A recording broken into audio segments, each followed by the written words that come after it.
lugar que é bom pra mim, é onde eu quiser estar. A estrela ainda brilha, ela é quem vai me guiar. Ser guerreira é minha sina, batalhando pra vencer. Tenho voz pra ser ouvida, tenho sonhos pra viver. Não vão mais conseguir me anular, me calar.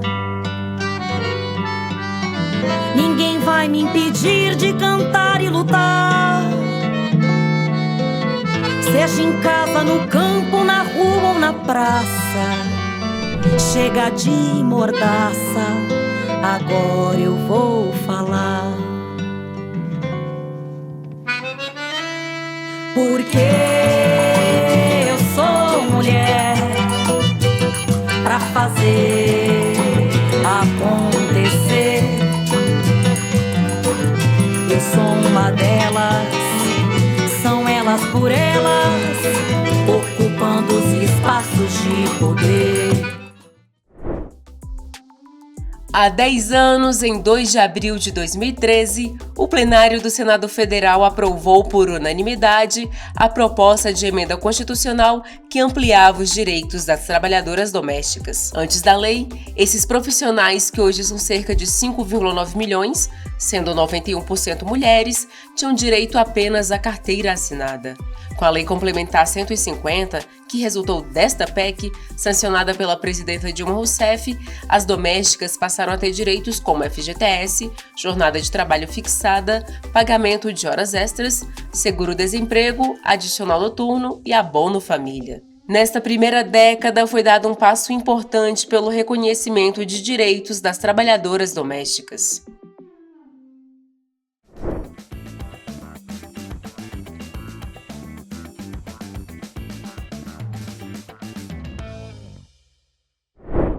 Meu nome é Cleide, estou presidente do Sindicato de Trabalhadoras Domésticas de Nova Iguaçu e faço parte da FENATRAD, Federação Nacional de Trabalhadoras Domésticas.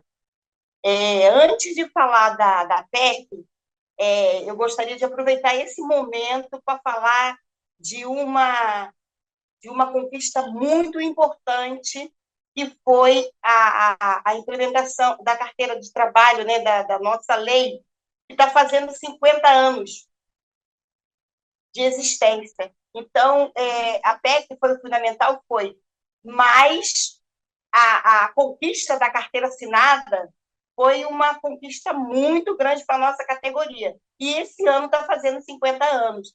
É muito importante também. Em 1943, a Consolidação das Leis do Trabalho, a CLT, excluiu os trabalhadores domésticos na definição dos direitos trabalhistas. 29 anos depois, em 1972, a Lei 5.859 regulamentou a profissão de empregado doméstico e formalizou alguns poucos direitos, como o contrato por meio da carteira de trabalho. Em relação à PEC, ela foi... Tudo começou em 2012, foi um projeto de emenda. E em 2013, ela foi aprovada e virou projeto, né? E no caso, ela completa 10 anos. E antes da PEC, as nossas conquistas vinham sempre como trabalho de formiguinha. A gente ia lá, pedia equiparações de direitos e sempre ganhava uma coisinha. O fundo de garantia, a gente pediu todo ele, veio o fundo de garantia opcional, né? As férias eram de 20 dias, mas com jurisprudência a gente conseguia as 30, né, lá na justiça. Então, a nossa categoria já estava acostumada a não ter tudo de uma vez, a gente não conseguia tudo. Então, a gente lutava por tudo, mas tudo que via a gente aceitava e continuava lutando, e continua lutando. E quando foi em 2012, veio a PEC das domésticas, né? Com muitas reuniões, projetos e correndo atrás, aí veio a PEC das domésticas. Em 2013, ela virou uma emenda.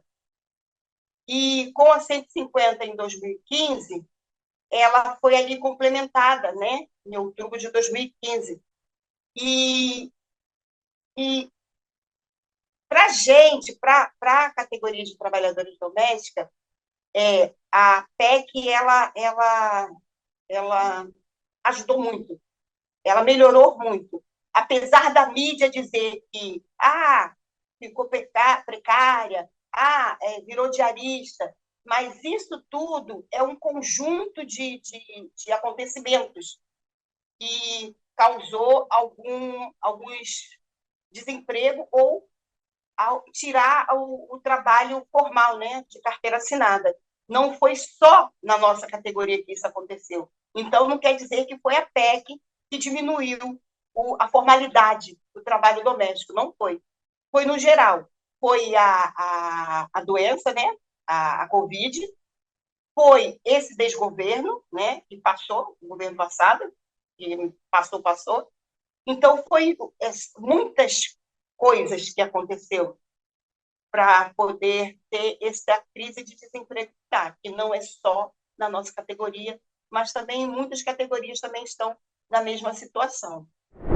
A nossa categoria, ela sempre foi tratada pela mídia como se a gente já tivesse obrigação de trabalhar dentro de uma casa, porque veio da escravidão, né? Desse trabalho escravo lá do tempo da senzala, que as mulheres negras tinham obrigação de servir os seus senhores e suas senhoras, e o tempo foi passando, mas a mídia, a sociedade não tirou, né, isso da cabeça, que a gente tem obrigação de trabalhar dentro da casa, de uma casa. Então, empregada doméstica vem do servir, né? E a gente não quer, porque antes a gente nem era considerada como uma categoria de trabalhadores e trabalhadoras, né? Não era considerado. Tanto que lá na CLT tem uma cláusulazinha, algumas coisas certas, trabalhadora doméstica. Então, a gente não era considerada como trabalhadoras. Por isso que era empregada doméstica. Então, é como se fosse assim, tipo, servidão, ser obrigado, né? Aí, quando a gente vai trabalhar, chega dentro de uma casa, o patrão chega e fala, você tem que fazer isso, você tem que fazer aquilo, você tem que me servir, e vem aquele efeito moral, né? Assédio moral, desculpa, assédio moral, que é dizer que você é obrigado a fazer. Quando eles não usam esse termo, eles usam assim, poxa, eu te trato com quase da família, você é quase da família. Aí aproveita para explorar e para a trabalhadora não pedir os seus direitos, porque meu patrão considera muito. Então, no decorrer do tempo, a gente começou a mudar, né? A tentar mudar essa situação. E trocar isso aí de empregada para trabalhador, porque a gente tem que ser trabalhador. Toda categoria é chamada de trabalhadores. Por que a trabalhadora doméstica tem que ser chamada de empregada doméstica, né? Nós somos mais uma categoria, não somos diferentes de outras categorias. Aí a gente está desconstruindo essa história de empregada doméstica, e sim trabalhadoras. Então, antes mesmo da gente ser obrigatório as 44 horas semanais, nós, como federação, como sindicato, sempre colocava lá, quando ia para a justiça, a carga horária, mesmo não tendo sancionado ainda, não tendo lei. Porque a gente falava que somos trabalhadores como outra qualquer, então a gente também tem direito à carga horária. E sempre lutamos sobre isso. O trabalho infantil, antes, a gente não tinha ciência que era trabalho infantil, né? Por quê? Chegava faz de conta, ia lá para o Nordeste, aí uma conhecida que morava no Rio, né? Que tem um dinheirinho a mais, falava assim, sua filha está passando fome, vocês não estão conseguindo manter, eu vou levar ela para o Rio, porque lá ela tem mais facilidade de estudar. E ela fica na minha casa e fica estudando.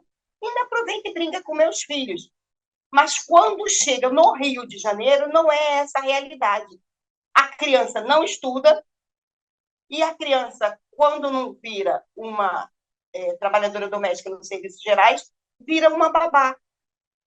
Aquela criança cuida de outra criança. E ela não tem tempo de brincar, não tem tempo de estudar, não tem tempo de nada.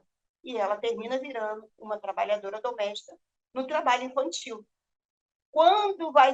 quando é descoberto agora, né? Porque está mais legível, mais normal você correr atrás das leis e as pessoas estão prestando mais atenção, né? O que é trabalho infantil, o que não é. Quando vai lá, na hora lá do juiz, ela pega e fala assim, não, ela não é minha trabalhadora, não. Eu trouxe ela porque ela é a filha da minha vizinha, ela veio estudar. Mas cadê a matrícula da escola? Cadê aquela criança que estava estudando? Não, ela fica o dia inteiro trabalhando. Então, ela vira uma trabalhadora doméstica, trabalho infantil. Apesar da mídia, a sociedade falar que não teve avanços, mas teve. Porque quando está lá na lei, é obrigado, a pessoa pode até querer burlar a lei. Mas aí depois a gente vai na justiça, corre atrás e consegue. Então, para mim, depois da PEC, melhorou muito. Apesar da sociedade, a mídia dizer que, devido à regulamentação, a PEC das domésticas, as trabalhadoras deixaram de ter a sua carteira assinada e está trabalhando como diarista. Mas isso não está acontecendo só no trabalho doméstico. Está acontecendo em todas as categorias, devido ao momento que estamos passando. Mas, graças a Deus, nós estamos conseguindo voltar, né, a respirar com esse novo governo, que é um governo do povo e para o povo, e com certeza isso vai mudar. Então, para mim, a PEC foi boa. E, para mim, tem que melhorar mais ainda, porque deixou algumas falhas, como a diarista, que antes a gente conseguia se provar, ela trabalhar um dia numa casa e ter aquela obrigação de ser no mesmo dia, o horário e aqueles deveres, botava na justiça e a gente conseguia vínculo. Com a 150, ficou aquela parte que, para ser trabalhadora doméstica com direitos, tem que trabalhar 3 dias na mesma casa por semana. Essa parte a gente está correndo atrás para ser revogada. Por quê? Um médico, ele tem uma matrícula. Um professor, ele tem uma matrícula. E ele tem seus direitos garantidos. Por que é diferente para a nossa categoria de trabalhadoras domésticas? Bom, olá a todas, todos e todes. Meu nome é Isadora Brandão, eu sou defensora pública do Estado de São Paulo, coordenadora em exercício do Núcleo Especializado de Defesa da Diversidade e da Igualdade Racial. Hoje, na nossa segunda aula, nós vamos falar sobre a luta das trabalhadoras domésticas por direitos. Eu quero falar para vocês, nesse início, sobre o pioneirismo de Dona Laudelina de Campos Melo. A Dona Laudelina de Campos Melo é uma das grandes lutadoras do povo brasileiro. Ela fundou a primeira associação de trabalhadoras domésticas do Brasil, que foi a Associação Profissional dos Empregados Domésticos de Santos, fundada em 1936. A Dona Laudelina, ela viveu entre 1904 e 1991, né? E começou a trabalhar como empregada doméstica aos 7 anos de idade. Nascida na cidade de Poços de Caldas, ela desempenhou uma militância de abrangência nacional em torno do reconhecimento de direitos às trabalhadoras domésticas. Ela se manifesta em muitas das suas falas, em muitas das suas contribuições, apontando como o trabalho doméstico em nosso país, no pós-abolição, ele continua sendo desempenhado praticamente sobre as mesmas condições em que esse trabalho era desempenhado no antigo regime escravista. Dona Laudelina vai dizer que quando ela nasceu, embora não existisse mais escravidão em 1904, ainda assim ela via muita mulher trabalhando em casa, né, nas casas de família, em troca de teto, de comida, e foi contra isso que ela denominou de servidão disfarçada que ela dedicou a sua vida inteira, né? Foi contra essa forma de servidão disfarçada que Dona Laudelina lutou toda a sua vida.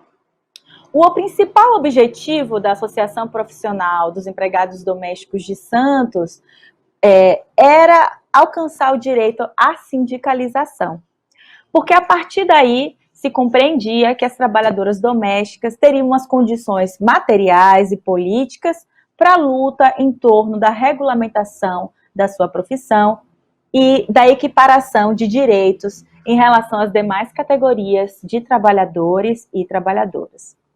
Dona Laudelina, ela percebeu desde cedo a necessidade de articular a luta das trabalhadoras domésticas, as lutas sindicais, as lutas antirracistas, de modo que ela foi filiada ao Partido Comunista, também foi filiada à Frente Negra Brasileira e evidenciou, portanto, a partir da sua trajetória, uma percepção acerca dessa relação íntima entre a luta pela valorização do trabalho doméstico, a luta antirracista e a luta contra o modelo de exploração capitalista. Falando um pouco sobre como se deu o processo histórico de regulação jurídica do trabalho doméstico, eu quero destacar aqui alguns momentos importantes, sem pretensão de tratar de todos os pontos e de esgotar o assunto, tá? Os primeiros instrumentos normativos voltados à regulação do trabalho doméstico foram as posturas municipais. Elas foram adotadas no período pós-abolição, portanto, na virada do século XIX para o século XX, e não tinham por objetivo garantir direitos às empregadas domésticas, mas tinham por finalidade assegurar o controle policial e o controle sanitário sobre as mulheres negras que desempenhavam esse trabalho. De fato, o controle dessa mão de obra, que agora era uma mão de obra livre, né, era a demanda principal da classe senhorial quando edita as posturas municipais. A grande preocupação da classe senhorial era garantir uma continuidade do regime de servidão, pois a massa das trabalhadoras libertas, na visão dessas elites, possuía maus hábitos, como a mobilidade, como o ócio, como o roubo. Então, as posturas municipais, muitas delas, previam o registro da data de início dos serviços prestados e também o registro de dados pessoais das trabalhadoras domésticas no livro de polícia. E muitas também exigiam a realização de matrículas pelas trabalhadoras perante as prefeituras como forma de disciplinamento dessa mão de obra. Além disso, havia um outro objetivo importante na regulação do trabalho doméstico por meio das posturas municipais, que seria o de proteger a classe senhorial do suposto risco moral, sanitário, que, na visão dessas elites, as trabalhadoras domésticas representavam. Isso está muito ligado às imagens de controle sobre as mulheres negras, às representações hegemônicas sobre as mulheres negras, que são rotuladas como sexualmente promíscuas e que, por este motivo, representariam uma ameaça sanitária em razão do risco de disseminação de doenças venéreas e também uma ameaça moral para as famílias dessa elite urbana, que exigia, inclusive, a apresentação por essas trabalhadoras de atestados de vacina e de saúde. Então, o que a gente observa é que os primeiros instrumentos normativos dedicados à regulação do trabalho doméstico estavam desprovidos completamente de qualquer preocupação estatal real com a garantia de direitos a essas trabalhadoras. Elas tinham, de fato, como principal objetivo o disciplinamento dessa mão de obra, a continuidade do regime de servidão instaurado no período escravocrata, e o controle sanitário dessa mão de obra.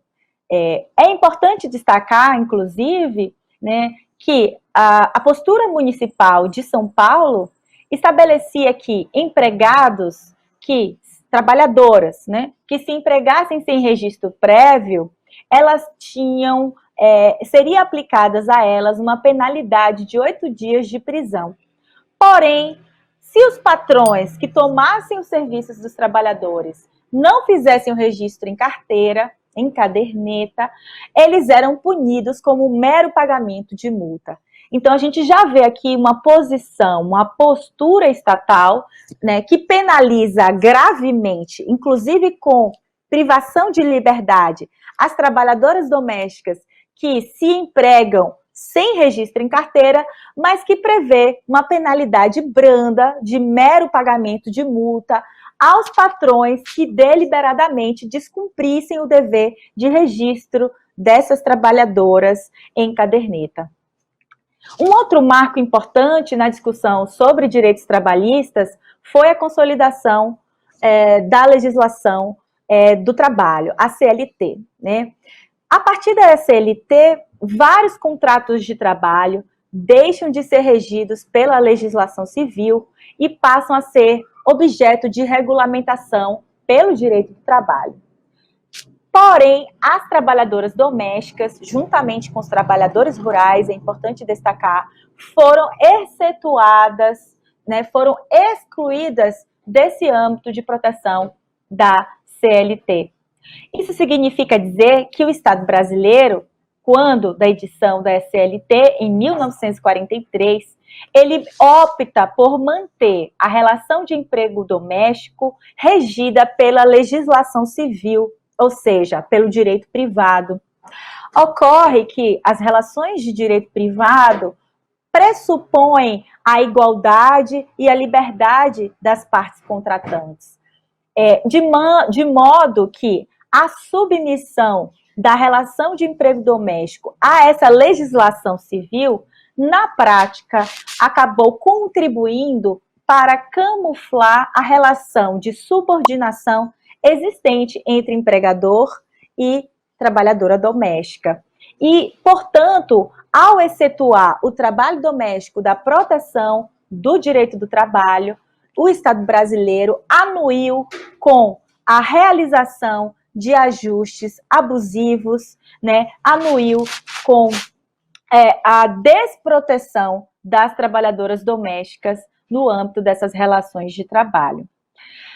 Um fator interessante para a gente observar como as dinâmicas de gênero impactam nos processos de reconhecimento de direitos é pensar que a Lei 2.757, de 1956, ela excluiu da categoria de empregados domésticos porteiros, zeladores, faxineiros e serventes de prédios de apartamentos residenciais a serviço da administração do condomínio. Então, a partir de 56, todas essas classes de trabalhadores domésticos passaram a gozar da proteção trabalhista. O interessante é observar que, em geral, qual é o sexo dos trabalhadores domésticos que ocupam essas funções? De porteiros, zeladores, faxineiros, serventes em prédios a serviço, portanto, de administrações condominiais. São pessoas do sexo masculino. Então, é interessante a gente ver que, mesmo dentro do grupo dos empregados domésticos, aqueles, né, os homens, digamos assim, né, acabaram sendo contemplados com a proteção trabalhista primeiramente, né? Nós vamos trazer um pouco, né, do panorama do emprego doméstico no Brasil, a partir de alguns dados. Nós vamos falar, né, também sobre qual é a importância do trabalho doméstico para o bem viver. Vamos abordar de que maneira o trabalho doméstico se situa nas interseções de gênero, raça e classe. E vamos, por fim, falar um pouquinho da história de luta das trabalhadoras domésticas no Brasil e do exemplo pioneiro e da luta pioneira de Dona Laudelina de Campos Melo. Bom, panorama do emprego doméstico em dados. Do que a gente está falando quando a gente está falando em emprego doméstico? Qual é a magnitude, né, dessa realidade em nosso país, na América Latina e no mundo? A OIT, que é a Organização Internacional do Trabalho, em 2013, estimou em mais de 67 milhões o número de trabalhadores domésticos em todo o globo. Deste total, 80%, ou cerca de 55% deste total, ou melhor, 55 milhões deste total são mulheres. Então, dos 67 milhões de trabalhadores domésticos no mundo, 80% são mulheres, o que equivale a um contingente de 55 milhões de trabalhadoras, indicando que a gente está falando de uma força de trabalho majoritariamente feminina. O trabalho doméstico é a mais importante fonte de emprego para as mulheres na região da América Latina e Caribe. Então, 27% da ocupação feminina nesta região é representada pelo trabalho doméstico. Além disso, é preciso a gente destacar também que o trabalho doméstico é uma das ocupações com níveis de remuneração mais baixos no mundo, com médias de salário abaixo da metade do salário médio vigente no mercado de trabalho. O trabalho doméstico representa, por esses fatores, o núcleo duro do déficit de trabalho decente no Brasil e no mundo. Ou seja, muitas das ocorrências, né, no mundo do trabalho que se distanciam desse paradigma de trabalho decente que a OIT estabeleceu, ele é representado pelo trabalho doméstico. No Brasil, em 2016, nós tínhamos 6,1 milhões de trabalhadoras domésticas, de trabalhadores domésticos, dos quais 92% eram mulheres. Destas, apenas 42% contribuem para a Previdência Social, 32% possui carteira de trabalho assinada e 4% apenas é sindicalizada. Em 2015, 88,7% dos trabalhadores domésticos entre 10 e 17 anos no Brasil eram meninas e 71% eram negras. Então, nós estamos falando de um trabalho realizado majoritariamente por mulheres, por meninas e por mulheres negras. E nós estamos falando de um trabalho, né, que, na maior parte dos casos, ao redor do globo, inclusive no Brasil, é realizado de maneira precária, é realizado associado a um baixo nível de reconhecimento de direitos trabalhistas, a não adesão à Previdência Social, a não acesso aos instrumentos de proteção social e por aí vai. O trabalho doméstico, ele é uma das ocupações mais antigas e importantes do Brasil e está ligado fortemente à nossa história escravista e colonialista. Tanto por isso é que boa parte, né, das mulheres que desempenham esse trabalho é composta por mulheres negras. Ele é realizado em condições de informalidade, muitas vezes sem carteira assinada. Inclusive, em nosso país, apenas 1/3 das trabalhadoras domésticas possui carteira assinada. Essa ausência de registro em carteira acaba afastando a incidência de direitos e obrigações previstas na legislação nacional. De modo que, como já dito, muitas mulheres lidam com um cotidiano marcado pela subremuneração, por longas jornadas de trabalho, pela ausência de descanso semanal remunerado, pela falta de proteção social, por más condições de vida e descumprimento das normas trabalhistas.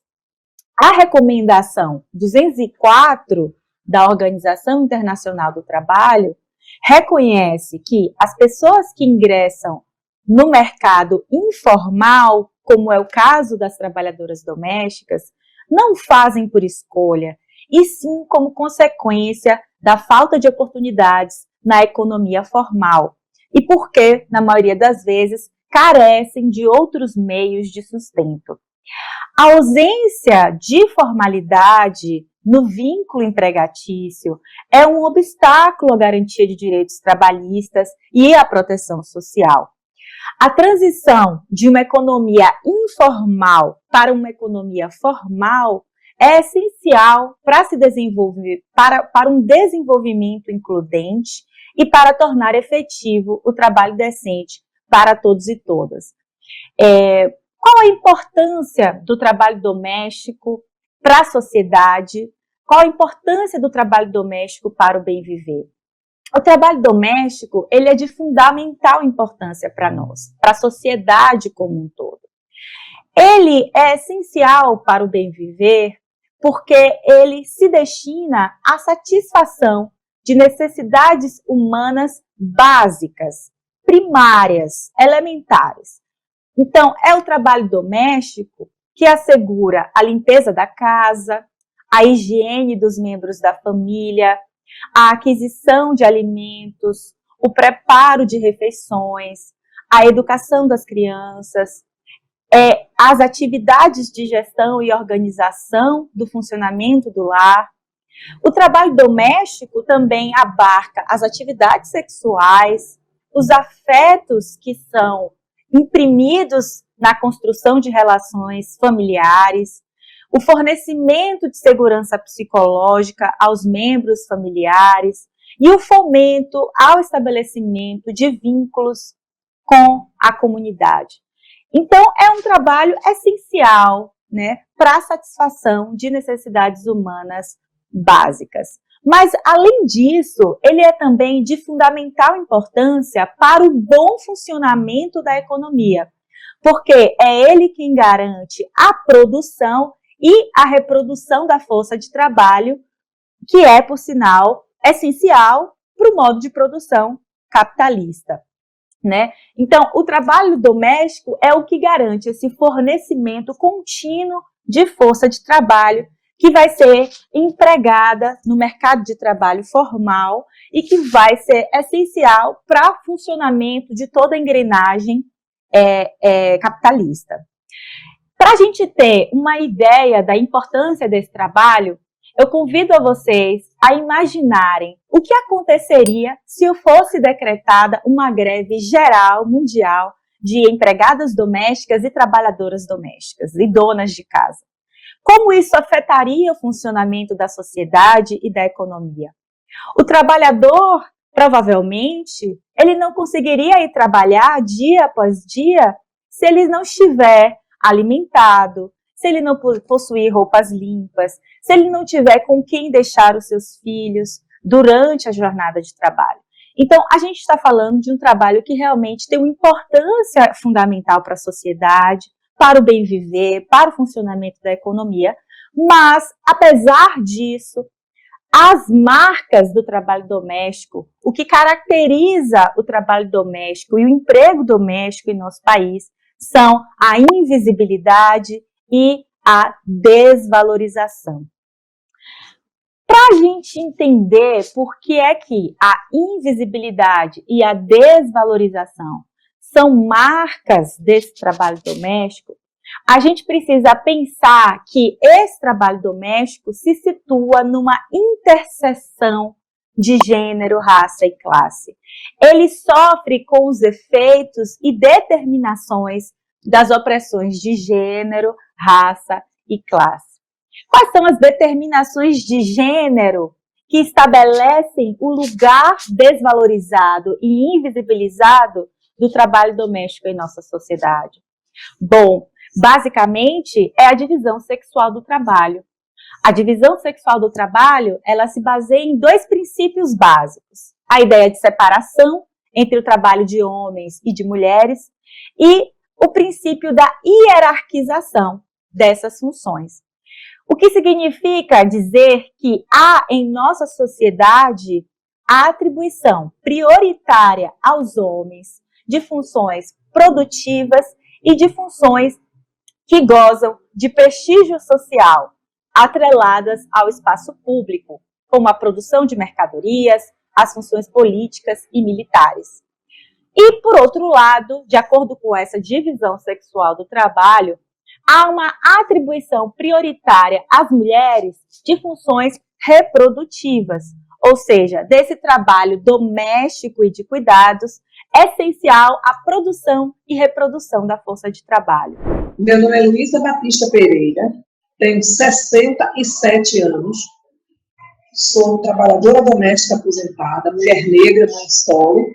Atualmente eu estou coordenadora geral da Federação Nacional das Trabalhadoras Domésticas, também componho a direção da CUT Pernambuco, da Contrax, que é a Confederação Nacional dos Trabalhadores do Comércio e Serviços, e estou na direção administrativa do Sindicato das Trabalhadoras Domésticas de Pernambuco. Para mim, representar o sindicato, representar a federação, representar essa categoria de mulheres tão numerosas, que é as trabalhadoras domésticas, né? Somos mais de 6 milhões de trabalhadoras. Então, é uma categoria muito numerosa. Além da responsabilidade, né, porque é uma responsabilidade muito grande, até porque eu substituí, né, eu estou substituindo a Creuza Maria Oliveira, e os direitos conquistados, né, a PEC, a Lei Complementar 150, a Convenção 89, foi tudo na gestão da Creuza, que passou 14 anos. Então, desde 2016, eu estou representando a Federação Nacional das Trabalhadoras Domésticas e também o Conselho Nacional dos Trabalhadores Domésticos. Para mim, é uma honra, para mim é um desafio muito grande, né, porque não é fácil, principalmente depois de tudo que aconteceu no país, dar continuidade a essa luta. Agora, o que a gente sempre faz e fala para as companheiras é que direito não cai do céu. Direito a gente tem que lutar para conquistar. E a gente tem uma dificuldade muito grande de trazer essas companheiras para a luta. Por quê? Nós trabalhamos de uma forma pulverizada. As trabalhadoras domésticas estão numa residência, uma ou duas em cada local de trabalho. E é diferente, né, de outras categorias, numa empresa que tem 10 pessoas. Então, é mais fácil você chegar na base quando a categoria que você representa está num único local, né, tá tudo aglomerado, não, como é que eu falo? Estão todos no mesmo local de trabalho, está tudo junto, do que você ter que buscar o diálogo com essas companheiras que estão pulverizadas no local de trabalho e onde os sindicatos de trabalhadoras domésticas não podem ir. Mas a luta é gratificante, sim, porque eu mesma achava, até os meus 50 anos, eu achava que eu só tinha capacidade de fazer tarefas domésticas. E aí, com o TDC, que é o Trabalho Doméstico Cidadão, eu vi que eu tinha condições de partir para um outro desafio que estou até hoje. A luta iniciou, eu nem sonhava existir, porque a luta das trabalhadoras domésticas, que começou na década de 1930, no século passado, é anterior ao CLT. Quando a CLT foi criada, já a dona Laudelina de Campos Melo, junto com outras mulheres, já estavam se organizando, e, inclusive, em 1936, ela conseguiu fundar a primeira associação de trabalhadoras domésticas na cidade de Santos, São Paulo. Então, é uma luta que tem quase um século de existência. E, pelo fato de ser um trabalho que é executado por mulheres, nessa maioria de mulheres negras, e sem nenhuma escolaridade, uma herança direta do período do Brasil colonial, ou seja, direto da escravidão, é um trabalho que não é valorizado, infelizmente. O trabalho doméstico ele nem é valorizado pela sociedade, até mesmo muitas mulheres, que muitas vezes elas não estão no mercado de trabalho, mas elas estão na casa delas, cuidando do marido, dos filhos, administrando os recursos que o marido coloca dentro de casa. Muitas vezes as pessoas dizem assim, fulana não trabalha, ela não faz nada. Como ela não faz nada? Então, esse desafio desses anos todos, né, quase um século, há 50 anos atrás, eu não poderia falar da PEC sem falar da Lei 5.859, que também está completando 50 anos este ano, este mês de abril. Então, foi quando foi aprovado o nosso primeiro direito, que é a carteira assinada, né? Carteira assinada e a previdência. Era só o direito que a gente tinha. Nem salário determinado não tinha. Essa questão do salário, né, já que a luta nunca parou, conquistamos em 1988, na Constituição. Conquistamos o direito de nos organizarmos em sindicato, conquistamos o 13º salário, a assinatura da carteira, obrigatoriamente, tem que ser com salário mínimo, aviso prévio e 20 dias de férias. Ou seja, na Constituinte, em 1988, conquistamos direitos, né, além da carteira assinada, mesmo assim ainda foi muito desigual.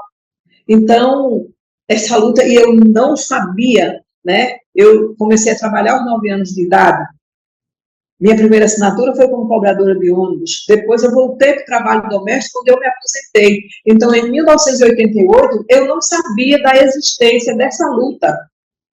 Infelizmente, acontece muito isso, né? As companheiras, elas muitas vezes não sabem que existe sindicato, não sabem que existe essa luta.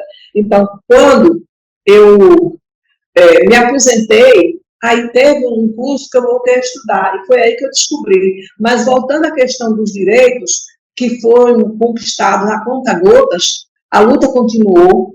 No governo FHC, a proposta foi recolher o FGTS com 2% do salário, e aí a categoria se reuniu em muitos estados, né? As dirigentes dos sindicatos que já estavam constituídos, né? Desde 1988, as dirigentes, elas começaram a conversar com as bases, e aí as pessoas com quem elas conversaram, os trabalhadores, disseram que isso era desigual, era discriminação, não aceitável. O que o governo FHC fez, né, naquela época, assinou uma lei que eu não consigo memorizar o número, porque é uma coisa que eu quero esquecer que existe, mas que tem que ser falado. E aí o FGTS se tornou opcional. Para a gente isso foi horrível. FGTS opcional, lei opcional, lei, ela ou é lei ou não é. Não pode deixar que a pessoa que deve cumprir a lei tenha a opção de não cumprir. E isso ocorreu. Então, foi sempre as companheiras se organizando cada vez mais. Aí teve a fundação da COLATRAL, que é a Confederação Latino-Americana e Caribenha de Trabalhadoras do Lar, e essa confederação, ela reuniu muitas trabalhadoras, assim, muitas dirigentes de vários países da América Latina, ela foi fundada na Colômbia, e nessa de se fortalecer cada vez mais, em 1997, a fundação foi fundada com o objetivo de agregar todos os sindicatos e, com isso, fortalecer a luta. Então, em 2006, o presidente Lula, né, porque o governo que mais garantiu direitos para a classe trabalhadora, principalmente para as trabalhadoras domésticas, foram os governos do PT. O presidente Lula e também a presidenta Dilma, que assinou a Lei Complementar 150. Mas, em 2006, a Lei 11.324, assinada pelo presidente Lula, nos garantiu o direito de férias de 30 dias, que a gente só tinha 20, né, pela Constituição a gente só tinha 20, nos garantiu o pagamento do salário das férias com mais 1/3 sobre a remuneração do salário de férias, garantiu o direito aos feriados, porque a gente sempre falou, pertencemos à classe trabalhadora, então nós temos direito, sim, aos feriados. Então, até 2006, era algo que a gente precisava negociar com o empregador. Então, essa lei garantiu a estabilidade da trabalhadora doméstica gestante. O empregador antes demitia e não pagava nada. Não que ele não possa demitir, mas se ele demitir, ele tem que pagar todos os salários referentes ao período da gravidez, mais 4 meses referente à licença maternidade, mais 1 mês referente ao aviso prévio. E também essa lei vedou o desconto. Imagine que até 2006, os empregadores, muitos descontavam a alimentação da trabalhadora doméstica, ela trabalhando com alimentação dentro da casa, mas era descontada a alimentação dela. Os produtos de higiene, leia-se, sabonete, desodorante, papel higiênico, e se ela dormisse no local de trabalho, né, eles descontavam, tinha patrão que descontava um percentual referente à moradia. Então, quando ela saía, que buscava o sindicato, e o sindicato entrava com uma ação na justiça, muitos juízes diziam, não tem lei que especifique se pode ou não pode descontar, já foi descontado, não precisa ressarcir, não precisa fazer a devolução desse valor pago. Então, com a Lei 11.324, esse desconto foi proibido. Então, foi uma grande vitória para nós lá naquela época. E aí, sempre caminhando, buscando direitos, conseguimos a Convenção 189, né, em 2010, foi discutido todas as propostas, final de 2009, e aí eu já participei, né, dessa discussão, né, que eu já estava aqui no sindicato, e aí foi construída uma pauta em 2010, essa pauta foi construída não só com os dirigentes daqui do Brasil, com dirigentes de todos os países da América Latina. Foram 3 seminários, um em agosto de 2009, um em novembro de 2009 e o último em abril de 2010. Com a pauta construída, 6 companheiras foram, né, para a Conferência Internacional do Trabalho, da OIT, que é uma conferência tripartite, né, governo, trabalhadores e empregadores. Então, foi discutido em 2010, aprovado em 2011, a convenção, e aí, em 2013, a nossa luta teve uma grande conquista, que é o que vamos falar agora, que é da PEC. A PEC 72/2013 igualou os nossos direitos. No momento que foi promulgada essa PEC, os parlamentares e o governo se comprometeu que regulamentaria em 120 dias. E aí foram 2 anos e 3 meses para regulamentar, né, entrar em vigor, com a lei complementar 150. Muito importante essa conquista, porém, atualmente, com todos os retrocessos que vêm desmontando muitas políticas públicas, graças a Deus a gente conseguiu barrar aquele desmonte terrível do ex-desgoverno. Então, mais paralelo a isso, a gente teve a reforma trabalhista, a reforma previdenciária, e eu acredito que vamos ter a chance de dialogar e rever essas 2 reformas, né, que prejudicou tanto a classe trabalhadora, prejudicou a reforma previdenciária, trouxe uma preocupação muito grande para a FENATRAB e para todas as dirigentes, né, dos sindicatos, que é a questão da aposentadoria da trabalhadora doméstica, porque é um trabalho que tem muita rotatividade, é um trabalho onde os empregadores, eles muitas vezes, hoje mesmo a gente atendeu um trabalhador aqui no sindicato, aqui em Pernambuco, 10 anos de carteira assinada, ela sofreu um acidente, né, em casa, caiu, quebrou, teve um problema no joelho, teve que fazer cirurgia, vai ter que fazer outra. Benefício não concedido, motivo, falta de recolhimento previdenciário. Então, essa luta ainda está muito longe da gente chegar e dizer, é o ideal, mas isso não quer dizer que a gente não tenha o que comemorar. Nós temos o que comemorar, a PEC foi um avanço muito grande, em termos de legislação trabalhista para o trabalho doméstico, o Brasil é referência mundial, e isso se dá à luta, né? Agora, tem tudo isso que aconteceu e que ainda tem o que se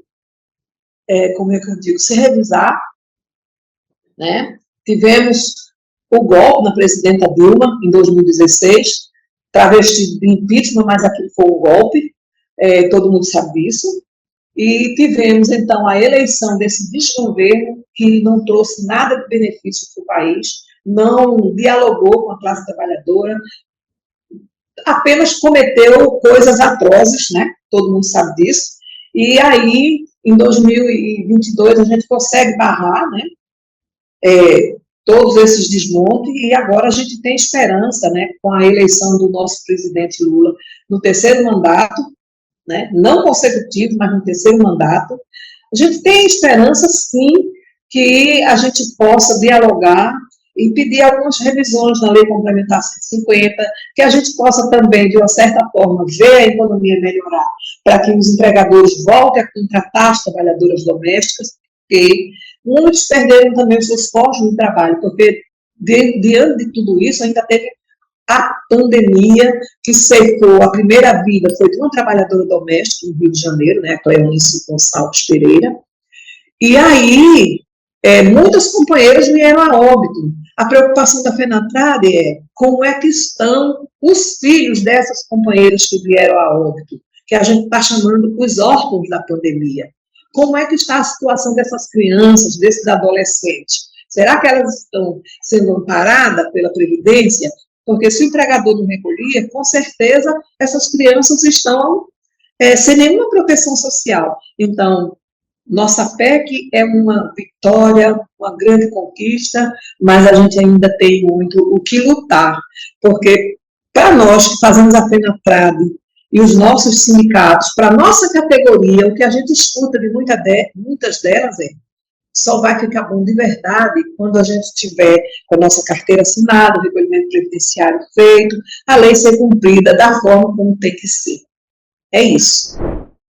Eu começo dizendo que foi na Constituinte que nós demos início, né, a este processo, onde as trabalhadoras domésticas, a partir das suas associações, que ainda não tínhamos assim uma formação dos sindicatos, elas foram para o Congresso Nacional apresentando as suas demandas, e lá nós tivemos o êxito de, pelo menos, ter uma referência delas na Constituição brasileira.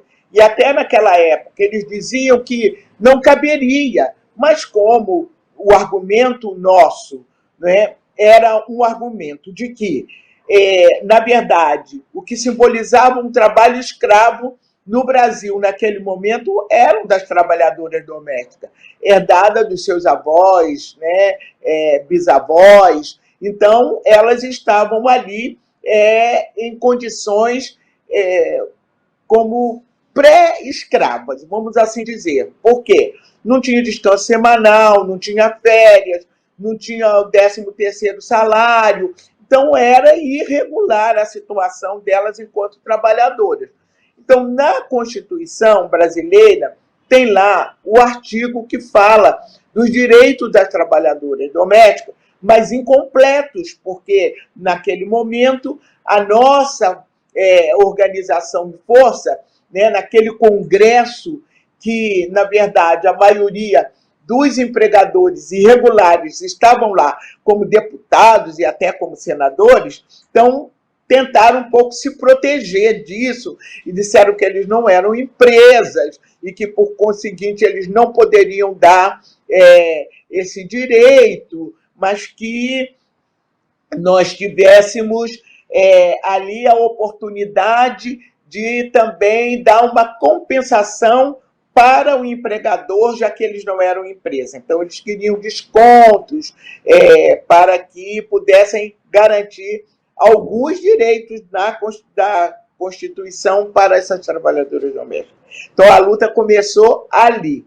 Bom, o tempo passou, 20 anos depois, né, o pouco que tínhamos na Constituição, claro, não era cumprida, então veio o governo de Lula, depois o governo da Dilma, então nós criamos essa PEC da doméstica, que eu fui relatora, e que nós tivemos ali condição de fazer um debate mais aprofundado e contamos com o apoio da presidenta Dilma. Ela foi para cima e ali ela conversou com as lideranças no Senado, né, com lideranças da Câmara, e disse, não, gente, eu quero sancionar essa lei trabalhadora doméstica tem os mesmos direitos dos demais trabalhadores, porque essa foi a nossa tentativa na Constituinte. Então, ali ela ajudou muito, muito, muito.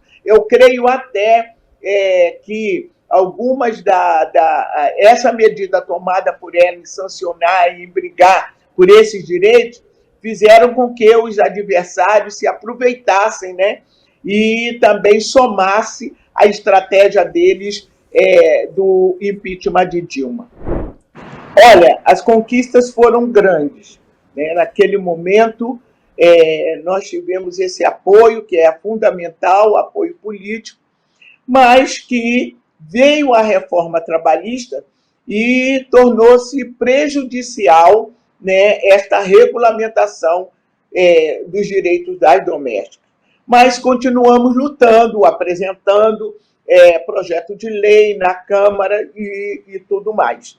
O que nós observamos, e aí das pesquisas feitas, é que, dentre 4 profissionais, apenas um ainda tem a sua regulamentação, seus direitos garantidos.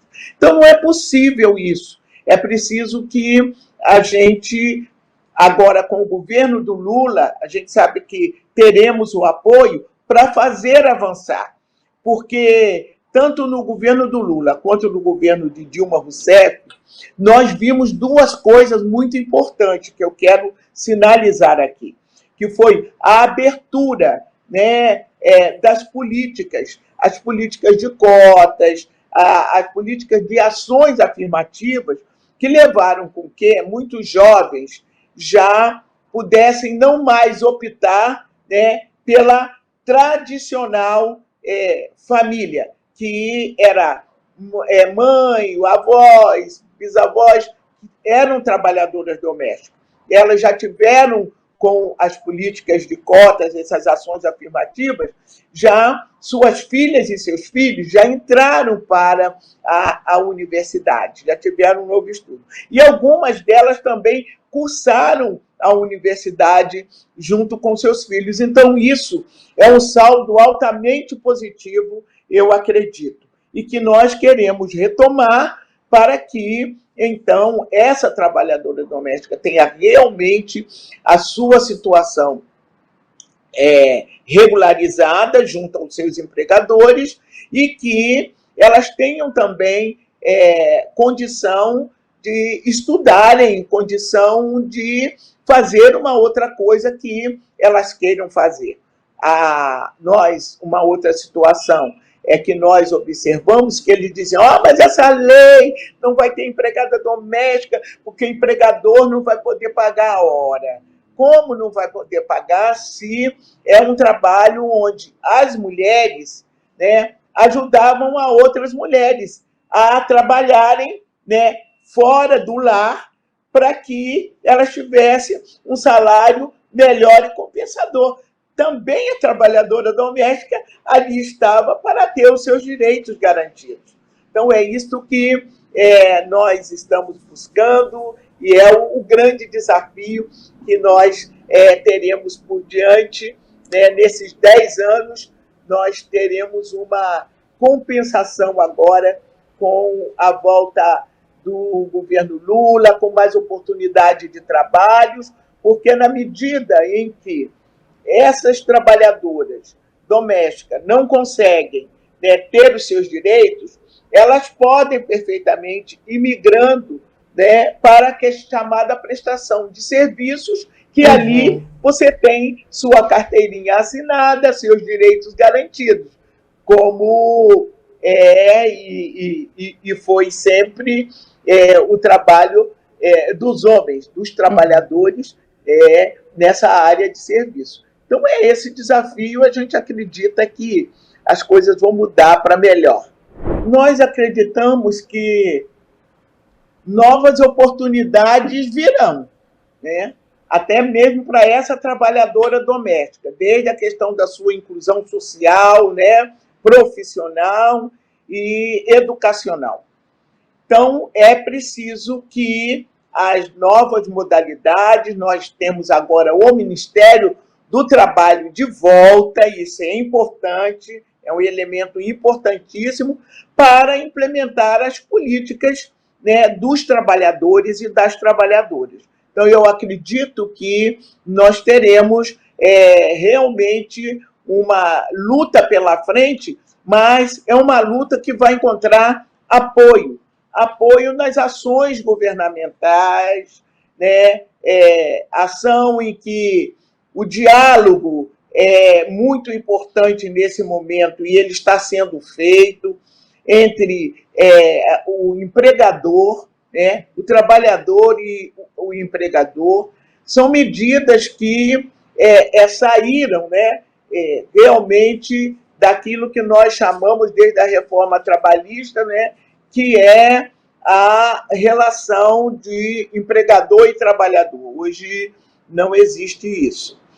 E nós precisamos ainda, né, fazer com que as diaristas, esse é um desafio ainda, elas consigam realmente ter as suas garantias profissionais, porque também não vale você ser uma diarista na mesma casa durante tantos anos, durante tantos dias na semana, e depois você não ter ali o seu contrato assinado enquanto trabalhadora. Então, todos esses desafios são desafios que nós vamos enfrentar doravante. Não perca as próximas aulas do TV Elas por Elas Formação, de segunda a sexta-feira, sempre às 4h. E você ainda pode acessar todas as aulas da playlist TV Elas por Elas Formação no canal da TV PT no YouTube ou em formato de podcast no Spotify.